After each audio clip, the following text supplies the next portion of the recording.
Hi students, today's topic is internal energy and nature of work and heat, which is a part of class 11 thermodynamics. Okay, let's go into the topic. First, internal energy. What is internal energy of a system? మీరు ఏదైనా ఒక system తీసుకుంటారు, ఆ సిస్టమ్కి particular quantity ఉంటుంది, అంటే ఒక mass ఉంటుంది కదా. ఆ సిస్టమ్ మ్యాటర్ అని కూడా ఇక్కడ చెప్పచ్చు. సిస్టమ్ అంటే anything in the universe in which observations are takes place, chemical changes are takes place. Chemical చేంజెస్ని మనం దేంట్లో అయితే అబ్జర్వ్ చేస్తున్నామో దాన్ని మనం సిస్టమ్ అని చెప్పుకున్నాం. ఆ సిస్టమ్కి సర్టెన్ క్వాంటిటీ ఉంటుంది.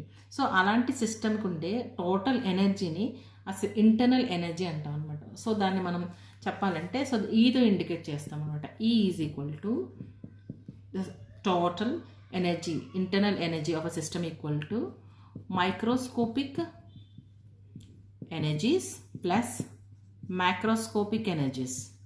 ఓకే, ఈ మైక్రోస్కోపిక్ ఎనర్జీస్ అంటే ఏంటి అంటే, సో ఇప్పుడు matter which has the quantity అన్నాం కదా. So matter is made up of atoms, right. So ఒక మాలిక్యూల్ తీసుకుంటే దాంట్లో యాటమ్స్ ఉన్నాయనుకోండి. యాటమ్స్కి మనకి ఏమేమి ఎనర్జీస్ ఉంటాయంటే ట్రాన్స్లేషనల్ ఎనర్జీ. ట్రాన్స్లేషనల్ ఎనర్జీ అంటే ఈ యాటమ్ ఇక్కడ నుంచి ఇక్కడ మూవ్ అవుతుంది, బ్యాక్ మూవ్ అవుతుంది, అలాగే వైబ్రేట్ అవుతుంది, ఈ బాండ్ మధ్య వైబ్రేషన్ ఉంటుంది. యాజ్ వెల్ యాజ్ మనకి ఇంకా ఏం ఎనర్జీస్ ఉంటాయి దీంట్లో, రొటేషనల్ ఎనర్జీ కూడా ఉంటుంది.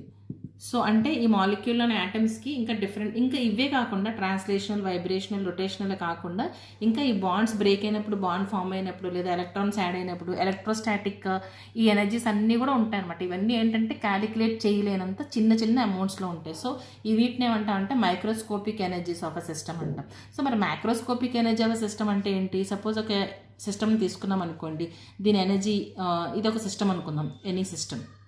సో ఇది V అనే వెలాసిటీతో ఇంతవరకు మూవ్ అయింది అనుకుందాం. సో ఇలా మూవ్మెంట్ వచ్చింది కాబట్టి ఇక్కడ దీనికి వచ్చే ఎనర్జీని ఏమంటాం మనం, కైనెటిక్ ఎనర్జీ అంటాం అనమాట. సో ఇలా మూవ్ అయినప్పుడు ఈ ప్లేస్ అంతటికి దీనికి గ్రావిటేషన్ ఉంటుంది. సో ఈ గ్రావిటేషన్తో ఇది వర్క్ చేసినప్పుడు అక్కడ ఉన్న ఎనర్జీ ఏంటంటే మనకి పొటెన్షియల్ ఎనర్జీ. సో ఇవేంటి, kinetic energy and potential energy అనేవి microscopic energy of a system.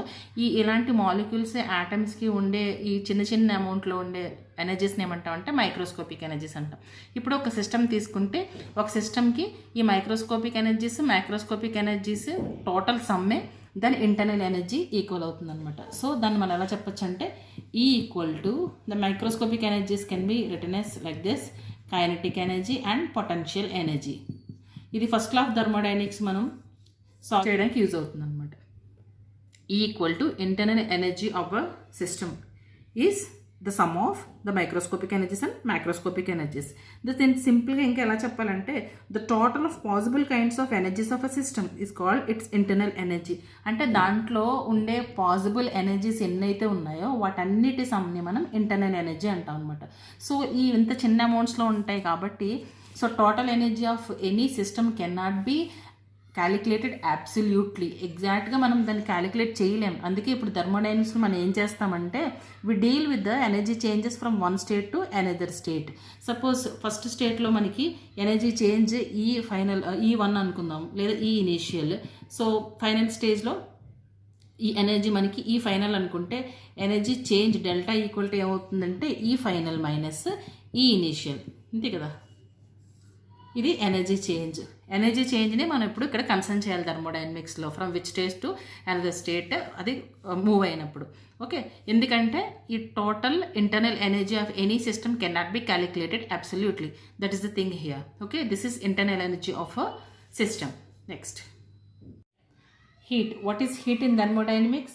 Heat is the quantity of energy flow between a system and surroundings on account of temperature difference. అంటే system తీసుకుంటే system నుంచి surroundings కానీ surrounding నుంచి systems కానీ మనకి ఏమవుతుంది, energy అనేది ఫ్లో అవుతుంది in the form of heat. ఆ హీట్ని మనం ఎట్లా కౌంట్ చేస్తామని టెంపరేచర్ డిఫరెన్స్ కదా. సో అదే మనకి ఇక్కడ హీట్ అని చెప్తామన్నమాట. So the quantity of energy flow between system and surroundings. Okay, ఇప్పుడు సిస్టమ్ నుంచి సరౌండింగ్స్కి ఎలా ఉంటుంది, సరౌండింగ్ నుంచి సిస్టమ్కి వెళ్ళినప్పుడు దాని నేచర్, హీట్ యొక్క నేచర్ ఎట్లా ఉంటుందో డిస్కస్ చేద్దాం. సో ఇప్పుడు సిస్టమ్ తీసుకుందాం అనుకోండి, ఈ సిస్టమ్ నుంచి సరౌండింగ్స్కి మనకి హీట్ ఫ్లో అయిందనుకోండి, లేదా ఎవాల్వ్ అయిందనుకోండి.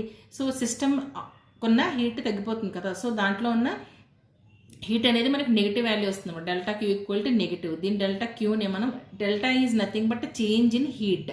Change in heat is negative when system delivers some heat to surroundings, లేదా heat flow from system to surroundings. దీని డెల్టా హెచ్ లేదా డెల్టా క్యూతో మనం ఇండికేట్ చేస్తాం, దట్ ఈస్ నెగిటివ్.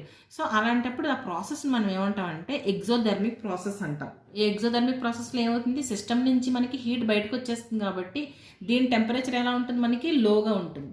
సో ఈ సరౌండింగ్స్లోకి వచ్చేస్తుంది కాబట్టి దీని టెంపరేచర్ హై ఉంటుంది లేదా raised in exothermic process. Okay, so ఇప్పుడు రివర్స్ దీనికి ఏంటది ఎండోథర్మిక్ ప్రాసెస్. దాంట్లో ఏం జరుగుతుందంటే సరౌండింగ్స్ నుంచి సిస్టమ్కి హీట్ ఫ్లో అవుతుంది.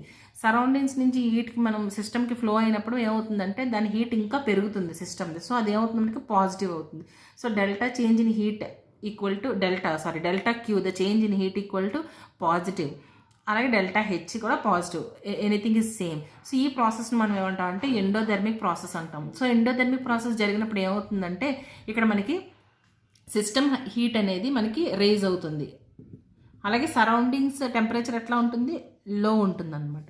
సో అది ఎండోథర్మిక్ ప్రాసెస్ అవుతుంది.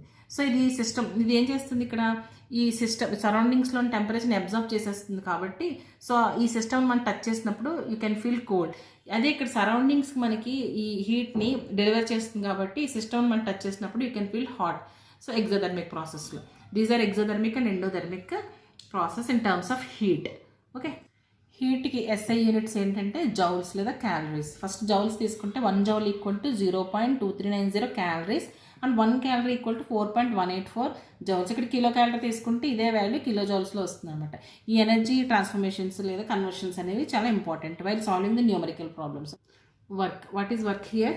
Work is also a mode of energy transfer to or from a system with reference to the surroundings. అంటే ఈ సిస్టమ్ సరౌండ్స్ మీద వర్క్ చేయగలుగుతుంది, సరౌండింగ్స్ కూడా సిస్టమ్ మీద వర్క్ చేయగలుగుతాయి. సో దాన్ని మనం డబ్ల్యూతో ఇండికేట్ చేస్తాం. సపోజ్ ఏ అనే సిస్టమ్ తీసుకున్నాం, దాన్ని మనం ఎఫ్ అనే ఫోర్స్ అప్లై చేసామనుకోండి. ఫోర్స్ అప్లై చేసినప్పుడు అది డిఎక్స్ డిస్టెన్స్ ట్రావెల్ చేసింది అనుకుంటే సో అక్కడ జరిగిన వర్క్ ఎలా రాస్తామంటే work equal to force into DX distance. Okay, this is the work done here. ఇప్పుడు దీన్ని ఇంకా క్లియర్గా ఎక్స్ప్లెయిన్ చేసుకోవాలనుకుంటే 2 cylinders are filled with gas తీసుకున్నాం. ఫస్ట్ సిలిండర్ గ్యాస్ ఫిల్ చేసాము, ఇది సిలిండర్. నెక్స్ట్ సిలిండర్ ఇది. ఇక్కడ మనకి ప్రెషర్ పి ఉంది, వాల్యూమ్ వి ఉంది. సో ఇది first cylinder, first case. Second కేసులో మనం ఏం చేస్తున్నాం అంటే ఇదే సిలిండర్కి పి ఎక్స్టర్నల్ ఫోర్స్ని మనం అప్లై చేస్తున్నాం. పి ఎక్స్టర్నల్ ఫోర్స్ అంటే లైక్ పిస్టన్ మనం అప్లై చేసినప్పుడు ఆ ఫోర్స్ అది ఏం చేస్తుందంటే ఆటోమేటిక్గా ఏం చేస్తుంది, గ్యాస్ కంప్రెస్ అవుతుంది కదా మనం ప్రెషర్ అప్లై చేసినప్పుడు. సో కంప్రెస్ అయినప్పుడు ఏమవుతుందంటే ఈ వాల్యూమ్ ఇక్కడికి వచ్చేస్తుంది. సో కంప్రెస్ అవుతుంది కాబట్టి ఇనిషియల్ వాల్యూమ్ విఐ అయితే ఫైనల్ వాల్యూమ్ విఎఫ్. ఈ డిస్టెన్స్ లేదా ఈ distance travel by this gas ఏమవుతుందంటే డివి లేదా డెల్టా వి అంటాం. సో ఇప్పుడు వర్క్ డన్ హియర్ సరౌండింగ్స్లో ఉన్న ప్రెషర్ అనేది ఎక్స్టర్నల్ ప్రెషర్ ఈ సిస్టమ్ మీద మనకి వర్క్ చేసి ఏమవుతుంది, గ్యాస్ని కంప్రెస్ చేసింది. గ్యాస్ని కంప్రెస్ చేస్తే ఏమవుతుంది, వాల్యూమ్ ఆటోమేటిక్గా తగ్గిపోతుంది. సో తగ్గిపోయిన వాల్యూమ్ ఎంత ఉంది అంటే డిఫరెన్స్ ఆఫ్ వాల్యూమ్ అని చెప్తుంది. సో ఇక్కడ జరిగిన వర్క్ డన్ ఏమవుతుందంటే W equal to P external pressure into delta V. Delta విని ఎలా రాయొచ్చు మనం ఇక్కడ, P external into V final minus V initial. Okay, ఇక్కడ గ్యాస్ కంప్రెషన్ అయినప్పుడు మనకి జరిగిన వర్క్ అనమాట. సో ఈ వర్క్ డన్ నేచర్ ఎట్లా ఉంటుంది, సో సింప్లీ దీని బుక్స్లో మనకి ఈజీగా ఎలా రాస్తారంటే W equal to P delta V. Okay, P delta V right. ఇక్కడ వర్క్ నేచర్ ఎలా ఉంటుందంటే సిస్టమ్ సరౌండింగ్స్ మీద వర్క్ చేసినప్పుడు ఎలా ఉంటుంది అంటే work done by the system, work done on the system అని 2 కేసెస్ ఉన్నాయి. Work done by the system అంటే ఏం చేస్తుందంటే వర్క్ సిస్టమ్ సరౌండింగ్స్ మీద వర్క్ చేస్తుంది అనమాట, తానంతా తాను వర్క్ చేస్తుంది. సో అప్పుడు తనే వర్క్ చేస్తుంది కాబట్టి దాని ఇంటర్నల్ ఎనర్జీ తక్కువ అవుతుంది కాబట్టి ఆ వర్క్ డన్ ఏమవుతుంది మనకి నెగిటివ్ అవుతుంది అనమాట. Work done by the system is negative. Work done on the system surroundings నుంచి మనం సిస్టమ్ మీద వర్క్ చేసాం. సో అప్పుడు ఏమవుతుంది, దానికి ఉన్న ఇంటర్నల్ ఎనర్జీతో పాటు ఇంకా ఎనర్జీ యాడ్ ఆన్ అవుతుంది. సో వర్క్ కూడా ఏమవుతుంది, work done on the system అనేది పాజిటివ్ అవుతుంది అనమాట. సపోజ్ ఇక్కడ సిస్టమ్ని ఒక హ్యూమన్ బాడీ తీసుకున్నాం అనుకోండి, తన ఫుడ్ తను ప్రిపేర్ చేసుకోవాలనుకుంటే ఏమవుతుంది, so it has to do some work. ఆ వర్క్ వల్ల ఏమవుతుందంటే సమ్ ఎనర్జీ లాస్ అవుతుంది. సో అప్పుడు మనకి నెగిటివిటీ వస్తుంది. అలా కాకుండా ఇదే బాడీకి హ్యూమన్ బాడీకి మనం ఫుడ్ సప్లై చేసామనుకోండి, దానికి ఉన్న ఇంటర్నల్ ఎనర్జీ కంటే ఇంకా యాడ్ ఆన్ అవుతుంది ఎనర్జీ. సో సరౌండింగ్స్ నుంచి ఫుడ్ తీసుకుంటుంది. సో అప్పుడు ఏమవుతుంది, work done on the system will be positive. Simple way, work done by the system is negative and work done on the system is positive. This is the work nature. Okay, with reference to the surroundings. This is all about internal energy and nature of work and heat. Thanks for watching.